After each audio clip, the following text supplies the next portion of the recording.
Welcome to Beyond Sport with Fiona Stewart. In this podcast, I chat to athletes, coaches, and industry professionals about their sporting journey and the lessons they've learned along the way. Guests range from Olympians to the everyday lover of sport, but the message stays the same. There is so much more to sport than what meets the eye. Make sure you hit subscribe on Apple Podcasts or follow on Spotify so you don't miss the release of each new episode. You can also find us on Facebook and Instagram at Beyond Sport with Fiona Stewart. I'd love to hear from you. Today we are joined by our first international guest all the way from Texas, America, Tony Stubbs. In this episode, Tony takes us through how he got started in American football and some of the injuries he's had to overcome along the way. Tony is a huge believer in positivity and overcoming obstacles mentally as well as physically. The passion sport has given him for health has transferred over to his professional life through the TTF movement. I'll be the first one to admit that my knowledge on American football is slightly lacking. However, it was really awesome to see that although we come from different sides of the world, sport can still have a profound impact on your life. I hope you are feeling left as motivated after this chat as I was whilst recording it. Tony, thank you for joining us today. Welcome to the show. Thank you for having me, Fiona. I'm glad to be here. It's both our first international recordings, which is very, very exciting. First international recordings. Y'all hear that? We're international, baby. International. Yes. So can you tell us a little bit about like your sport and how you got into it? I know you're based in America and your sport was American football. So two kind of systems that I'm not super familiar with. So can you tell us about that? Okay. Well, how I got started was with football. Actually, I was playing many sports before that. I really didn't get started with football, tackle football, until I got to high school. I played for a couple of years of flag football where they actually pull the flags off your hip. My parents didn't want me all involved in the violence until I got to high school. Yeah. So from there, I got a football scholarship to the University of Kansas. Got my degree in sports management and administration, but the breakdown pretty much for football for you is pretty much there's 11 guys on one side, 11 guys on the other side. You got this pigskin ball that we're all trying to get to score and get as many points as possible to win the game. And we're pretty much just tackling each other until somebody wins. Pretty much that's the basis of the game. It's funny that you said your parents didn't want you to like get involved in the rough side of the football, because on my notes here, I'm like NRL, American football, helmets. So like I've even got in my notes that you guys are wearing, helmets. You've got the beefed up shoulder pads. Like how does that feel like playing a sport with so much equipment on? Very, very different. You literally, you have to get into your mind that you're about to put on more things on your body, and to have never done that before was very different. Trying to run like you normally run, but you, like you say, got on these big shoulder pads, then you got on a helmet too. It was a lot of first for me when it came to football, and it was so bad to the point I literally had to like sneak and just watch how guys were putting on their stuff, because I didn't want to be the guy to be like, so how do you put this on? I literally didn't know what I was doing. So I literally was watching people in the locker room of how to put your stuff on. So yeah, it's definitely different. Definitely. Wow. You said that you came from like that high school entrance way. I know in America, you get to go to school based on sometimes your sporting abilities, and you get, like you said, the scholarship. How did you find like that transition? Was it, you'd never played before and then you got that scholarship and then you're like, okay, let's go? Right.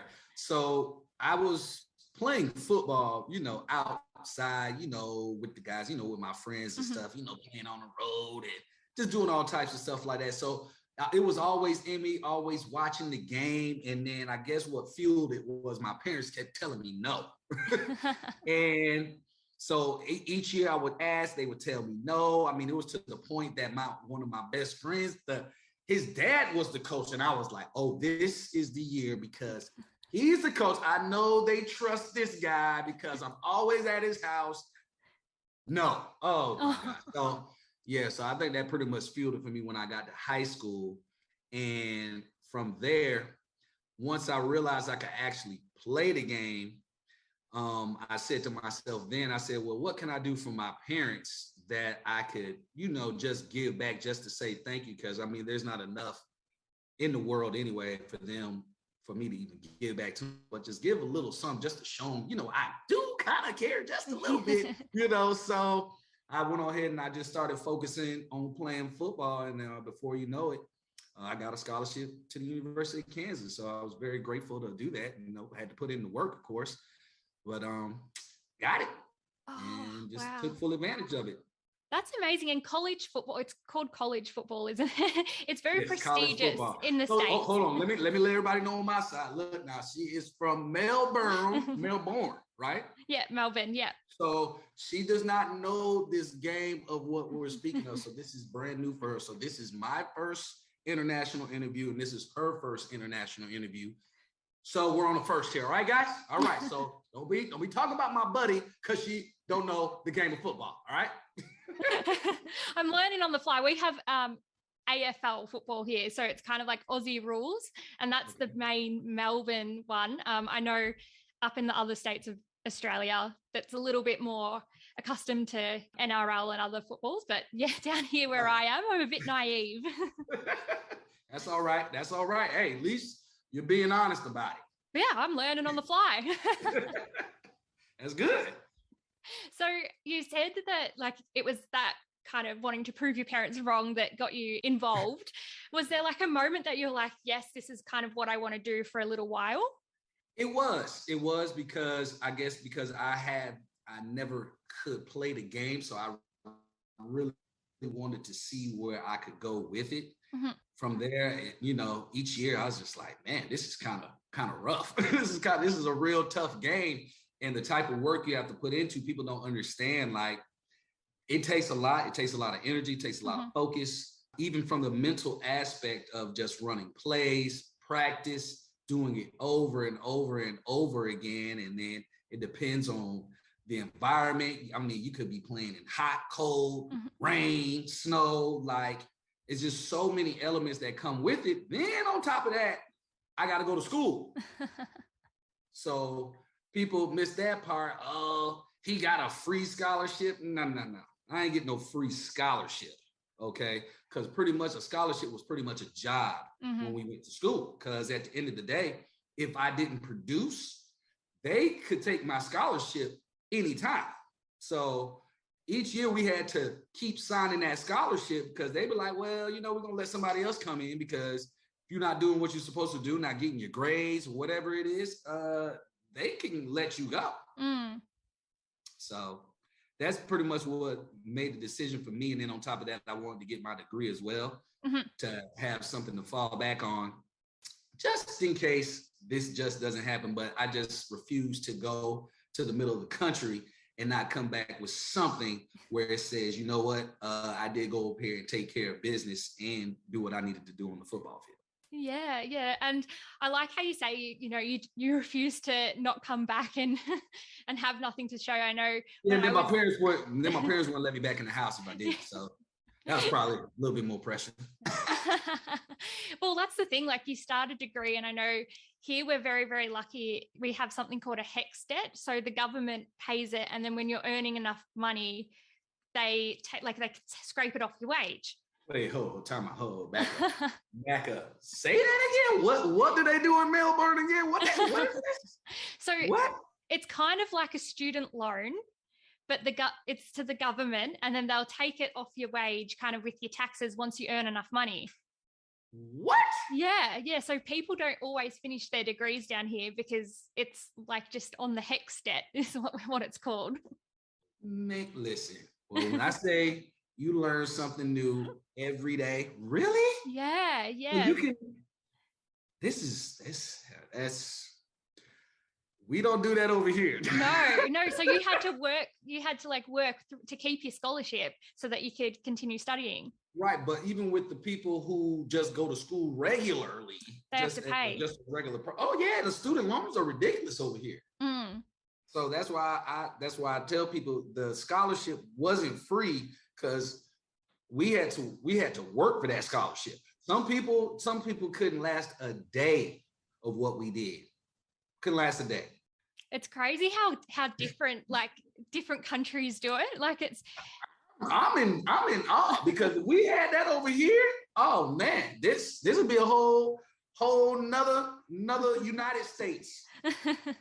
I'm telling you from the energy, because I mean, just think about all the people who have these student loans. I mean, the pressure, just talking about paying this back. Some are to the point they don't give no F's about it, to the point I'm going to just die with these student loans because there's no way I can pay it back. And it didn't even have to even be like that.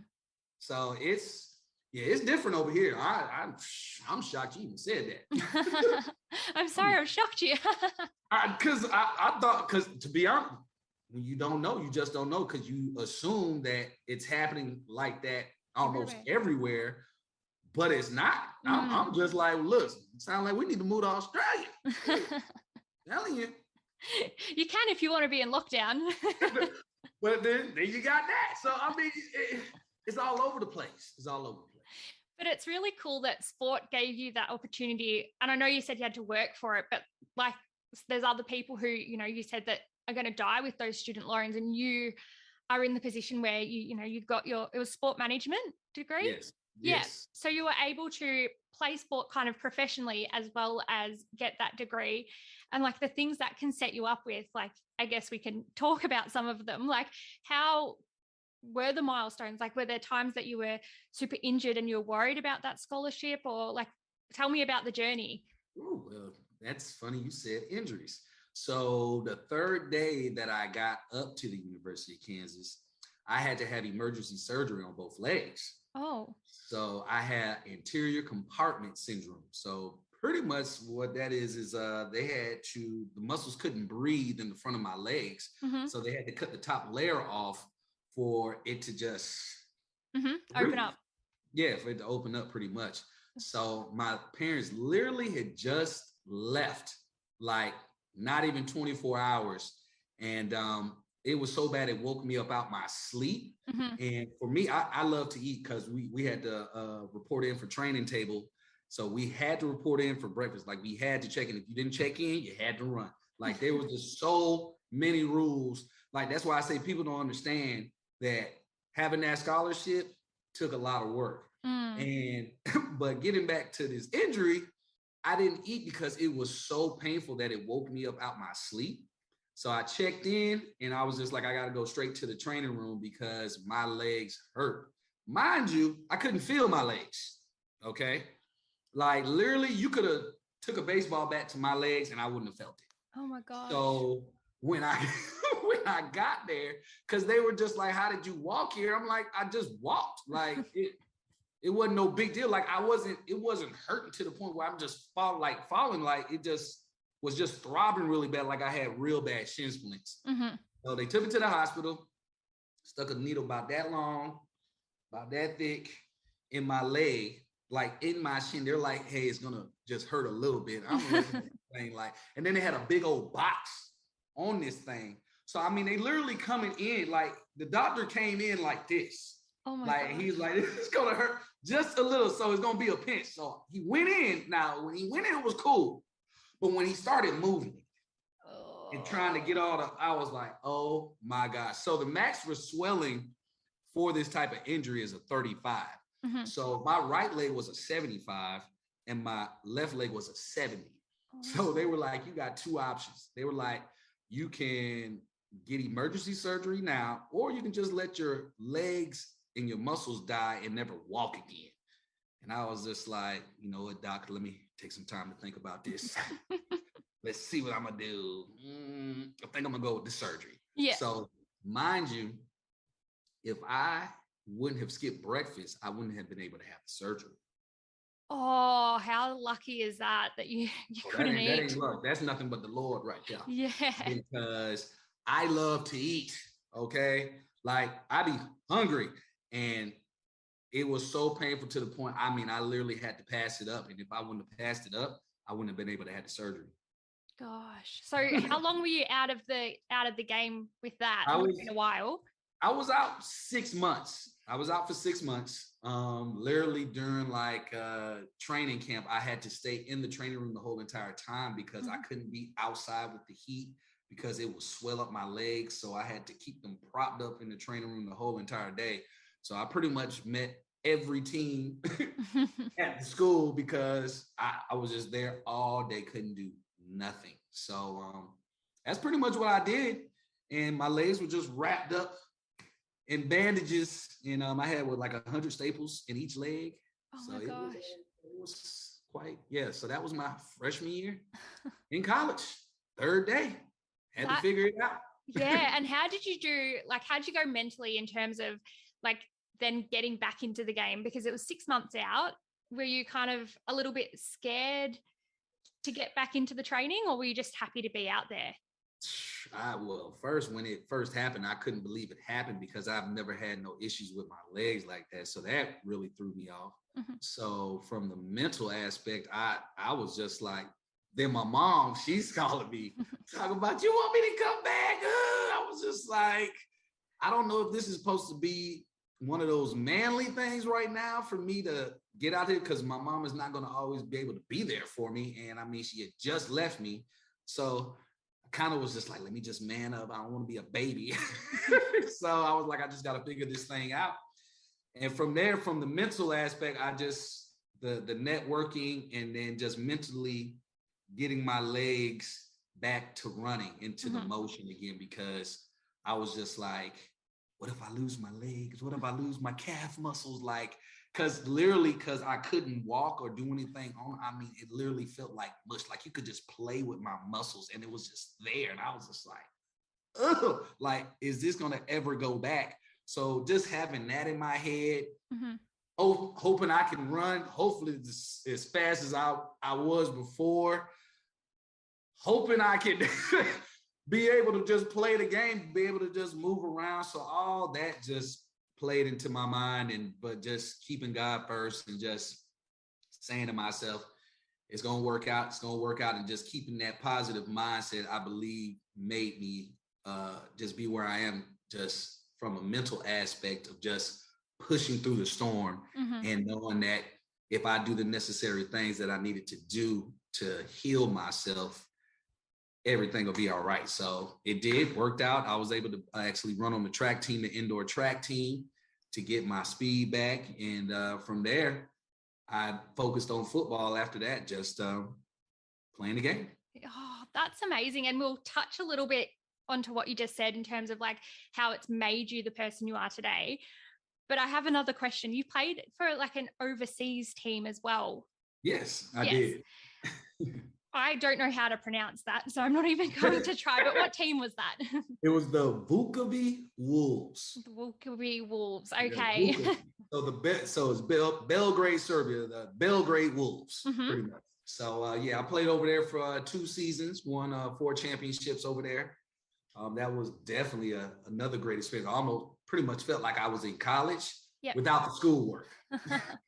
So that was an awesome trip. And then just to be able to just have fun and just to see a whole nother culture and just to be in their element and just to experience just the difference from where I come from and where they was, I tell people, if you have the opportunity to go overseas to experience another culture, by all means, you need to do it, because books, videos don't do it no justice unless you're just there. So immersing yourself in it. And that's, I guess, ties in well. You've done a good segue there into my next question. Okay.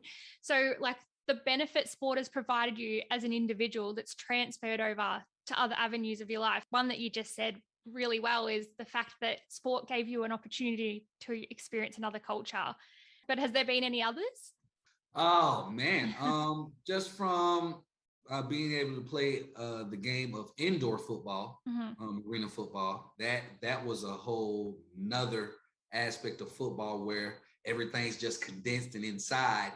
So that was definitely an experience too, because there's nothing like being on the outside and being able to run wide and do certain things that you can't do in this little 50-yard space. And then you have how many guys? I think it's 10, 9, 8. I forgot how many guys on the field, but it's enough to the point you can't run on the outside because the wall's going to win every single time. So just from football, just doing that definitely has given me the opportunity. And then by playing football, I also had the opportunity to be on a TV show called Pros versus Joes. So to be able to play against Michael Vick, Ward Dunn, and Derek Brooks, these are all Hall of Famers, by the way. So I know you can see the blank look on my face. Yeah, because you're like, yep, don't know him neither. Yep, it's all good. Like I said, this is our first time, guys. It's our first time. So just being able to play against them in a game, to have that opportunity was really special as well. So football has taken me a lot of places, and I'm very grateful that I was able to play it and to learn a lot of things from it and to be able to use those outside of the football field. Yes. And like speaking of outside of the football field, you're a fitness and lifestyle coach, and that's, you're toning Tony, but you also have, is it like a business or a movement with your sister? Is that right? Yes. We call it the TTF movement. And it's called the True Transformation Fitness Movement. I actually changed the name from Total to True because we want you to be your true self and your authentic self, and just understanding and knowing that it's okay where you are. Now, where you want to go, we're going to help you get there through a transformation that has been proven through a process of mental, because I like to start with the mental aspect before we do anything else. So that's what me and my sister do. Yeah, that's really cool. And where did that idea come from? Well, it came from me and my sister, and just hereditary things that come from sickness, with her grandma dealing with a lot of things, taking numerous amounts of medication. And then from me, during this football time after college, and when I was continuing to play football, I was actually diagnosed with high blood pressure. And I had to take 2 forms of medication during this time. So mind you, once again, here go another challenge of, okay, I've never had high blood pressure before. I've been healthy. I was healthy throughout college. Because mind you, we had this regimen where pretty much we were working out every single day. Yeah. And actually not doing the same things as I was doing in college, and doing only a little bit caught up with me quickly on this side. And that's where the high blood pressure came into play. So having to deal with that for about 6, 7, 8 years took a toll, because having to do that, and I'm popping pills before games, and I'm just like, I'm in all this great shape, but I'm not healthy. So that was what really got me. And I just said I didn't want to be another number when it came to this type of sickness, because I knew I could prevent it. So therefore, I made a decision in my mind that's it. I'm not taking no more pills. I'm not popping pills no more. And I'm going to just start doing the necessary things that I need to do. And the first thing that I started doing was that I immediately stopped putting extra salt on my food. That right there alone just took that out like immediately, because that I knew, and I knew it. And that's what I be telling people know what they're doing. You're choosing, you're intentionally doing it. And that's when I say, everybody want these miracles to happen, when you've been getting miracles from the jump, when your body has been telling you certain things and you've been choosing to ignore the signs of your body. Yeah, definitely. And you say the salt thing, my mum's going to be like, yes, like I love that. So shout out mum, who has been reducing salt for the last few years on all of our meals. Good. But yeah, like you are right. Like it does have to come from your mind, and you have to, I guess, make that choice within yourself to be able to change your life for the better. And I guess sport gave you that platform to be able to make that change. Yes, it really did. And that, like I said, the mindset of having to make a quick decision, because in football, usually what happens, if you get caught up and you get caught up in your mind mentally and you feel defeated, especially if somebody scores on you. Okay, let's say I play defense and this guy scores on me. If I keep thinking about him scoring on me and what he did to me, he is going to eat me alive for the rest of the game. So you have to mentally snap back, be like, okay, quick lesson. What happened? Okay, don't go on the inside when he's trying to do whatever he's trying to do. And go back to what you're doing, because you keep dwelling on it, it's a wrap. So I do the same thing outside. Like there's certain things, negativity. If something happens, I'm like, okay, what lesson do I need to learn from this and to move forward? And guess what? I spray my spray. Ooh, prosper. Woo! Lead the way. And I'm done with it. And I got to move forward. And now it all depends on the situation. But I don't fester it, because if you fester, then you're going to just attract more of it. And I can't do it, because there's just too much going on out this world already. I'm all about love, peace, joy, happiness. And that's it. Yeah. Like I really resonate with that. And I guess like football did teach you that lesson, but is there like, and you can say that that one is the lesson that you want to share, but is there a lesson that really stands out that you learned kind of through sport or in that sporting world that's, you know, helped you with everyday life? Definitely that lesson of going on to the next, learning and moving forward, because I tell people, if you don't learn from the previous lesson, there's going to be something where you're going to have to keep learning that again, and you're going to keep going into a circle until you finally learn. And then you go to the next one. Guess what? You're going to have to learn something from there too. That's why you're always learning and self-improving every single day. Just like I just learned something today from you about these student loans that I'm feeling some type of way. Like, really? That's why I was just like, huh? Like, y'all do that? So we don't know everything. And we will never know everything. However, if you choose to intentionally improve, you have no choice but to get better. Yeah. So that's where I got that from football, where literally I just take it step by step, learn from it, move forward. And then I already know I'm gonna have to learn something in the next go round. Hopefully it's just more joyful, because that's what I think about is joy. I attract the energy. Yes.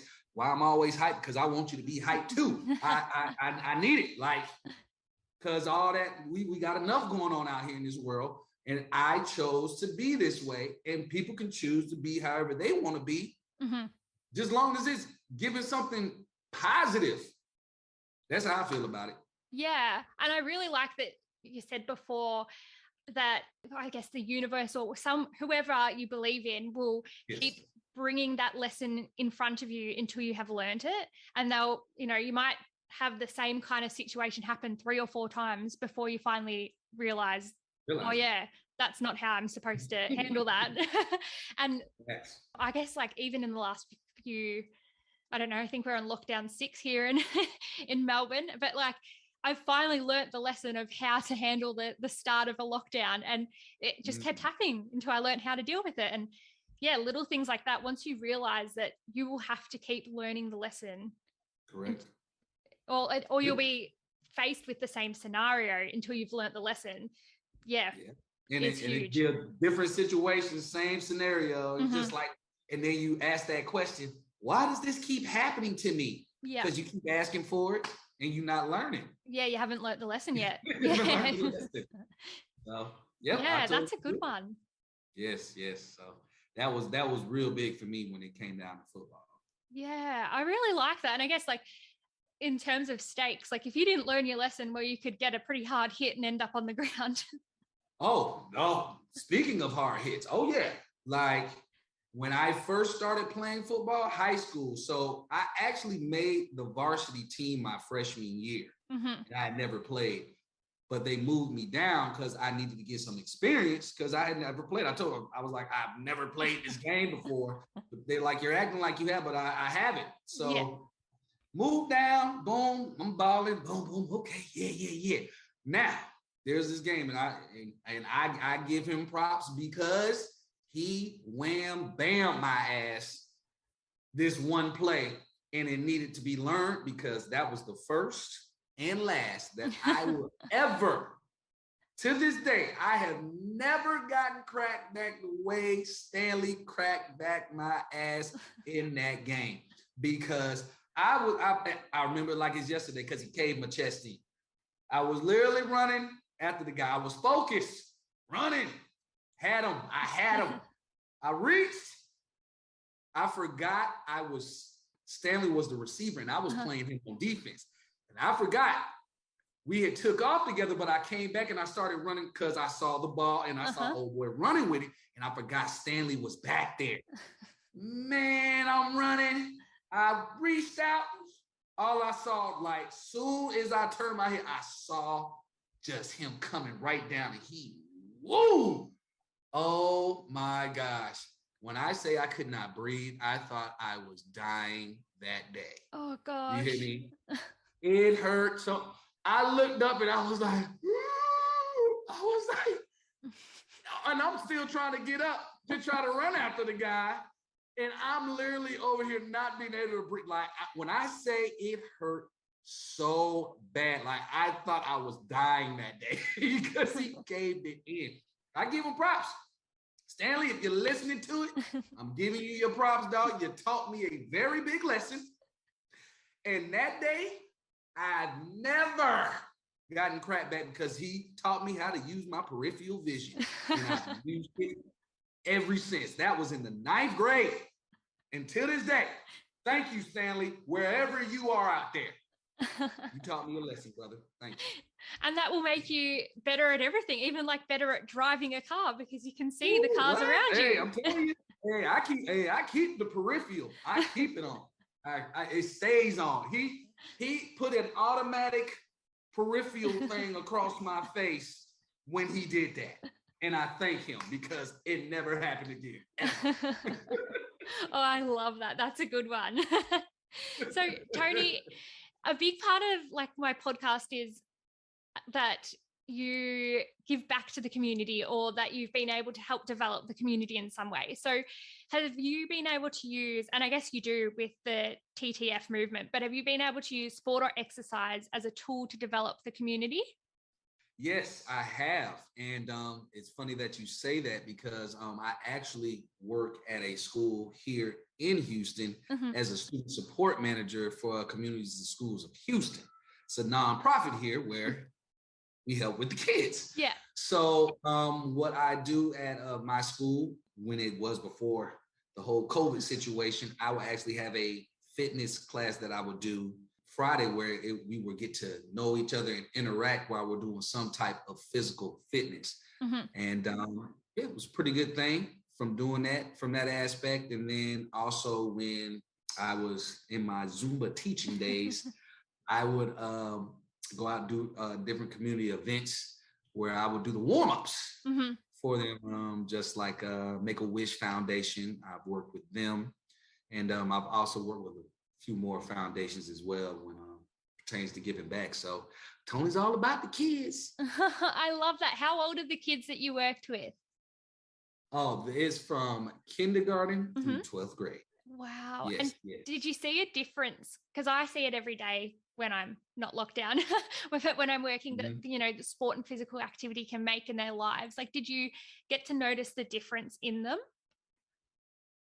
Oh, absolutely. Because especially, you know, in today's world where the physical activity is not as upfront as it should be, because I share with people, and this is where my 7 minutes come into play, of you doing something with your body. Because if you do something, your body has no choice but to improve. Like, it has to produce the right endorphins, the right energy for your body to do the necessary things. And people think you have to go through this long, treacherous workout. No, really, all you need is 7 minutes. Yep. If you have 7 minutes, but if you don't have 7 minutes for yourself, I share with people once again, you need to reevaluate what's going on in your life because you need to recharge yourself. Yeah. And even like you find 7 minutes, or you can break it down. Like I know my kettle takes a while to boil. So you can chuck a couple minutes in there, or when you're, you know, washing your hair and you're waiting for your conditioner, you've got 3 minutes in the shower to do something there. Like there's little times where you can find time for yourself. Absolutely. And the question goes back to the mental aspect. Where did you make the decision to say, okay, I just don't care? Because at the end of the day, you're putting it on the back burner for you. You have very good reasons.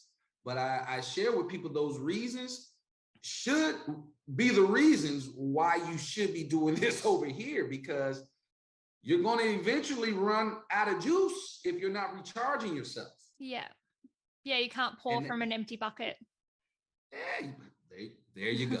You cannot pour from an empty bucket. I like that. You cannot pour from an empty bucket, folks. That say less. You can't. You are absolutely right. So is there like somewhere that you see the future of sport? I know in terms of like the pandemic, it's changed a lot of things, and it was great to see, I know especially here, the Olympics and things like that go ahead, but have you seen a change, or do you see a change in the future of sport?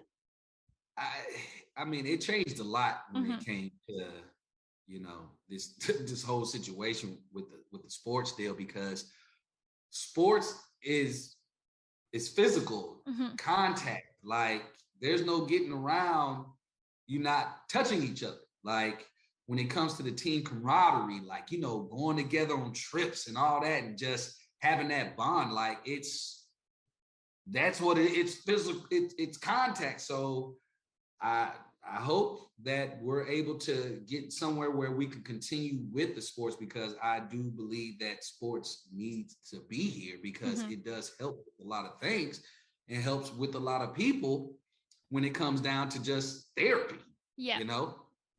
So I just hope we can just get it together, because Fiona, I mean, hey, you know how I feel about that. Yeah. So I just pray that we can. So that's why I come on here with the positive, with the energy, because I already know what they're pouring out there into the social media. And at the end of the day, if we put more positivity out here, it conquers negativity all day. Love conquers all, period. So that's why I want to spread love and joy. Yeah, and I think sport is a great way to do that. Like, not only in terms of, yes, that teammate sense, and you have a family outside of your immediate genetic family or your biological family, but you've got those other people to, support you through life and whatever you're going through. But it's also the impact it can make on your physical, emotional, and social health. Like, it's so important in so many ways. And yeah, like you said, like, I hope it doesn't diminish, and I hope maybe people see how important it actually is, and they join a local netball team or a local football team just for the fun of it and just for their health, rather than aspiring to be an Olympian. They can just join at any level. It is definitely a pivotal part of this world, especially, just competition and just everything that you just said, Jess. So I hope it all works out. I really do. Well, we've both got different worlds of sport, but it's good to see the different sides of it and see, what's happening over in America compared to what's happening in Australia. And I think there was a few weeks ago packed stadiums in America somewhere, I can't remember exactly, for a football game. And I was like, oh, wow, like, how awesome would that be? Because we had most of our finals, well, half the country was in a lockdown. So yeah, fans weren't really readily able to go to them. And just to hear you say that y'all are on a lockdown right now, it's just mind blowing, because we haven't been on a lockdown, and last time we was on a lockdown, I forgot when we was on a lockdown. So for y'all to still be on one, and like, you don't hear about this stuff where, unless you're like really into it, but you don't hear about this. And especially about the student loans you just shared. Like, that has been the key of this whole entire show. If anything I have learned today on this show is what they do in Australia. I'm just blown away about these student loans. Like, one thing that I know, sport's different in America, but it's one thing that kind of brings all these different countries that have different social structures together is sport. Right. Listen, yeah, I have learned a lot today. This is very interesting. Very interesting. Wow. Okay. All right, Fiona. Boy. Well, Tony, thank you so much for coming on today. I really appreciate the laughs that we've had and discussing different aspects of, I guess, different cultures. Like, you wouldn't think that America and Australia are so different, but hearing your journey through sport and what you've learnt from it still does resonate to people in Australia, even though the pathway and the systems are so different. Right. I enjoyed it. It's been an honor and a privilege to be on this show, and especially it being our first time doing international interviews. So couldn't have been done with a better person. And I appreciate you having me on the show. Oh, it was my pleasure. Thank you so much. You are very welcome. I appreciate you.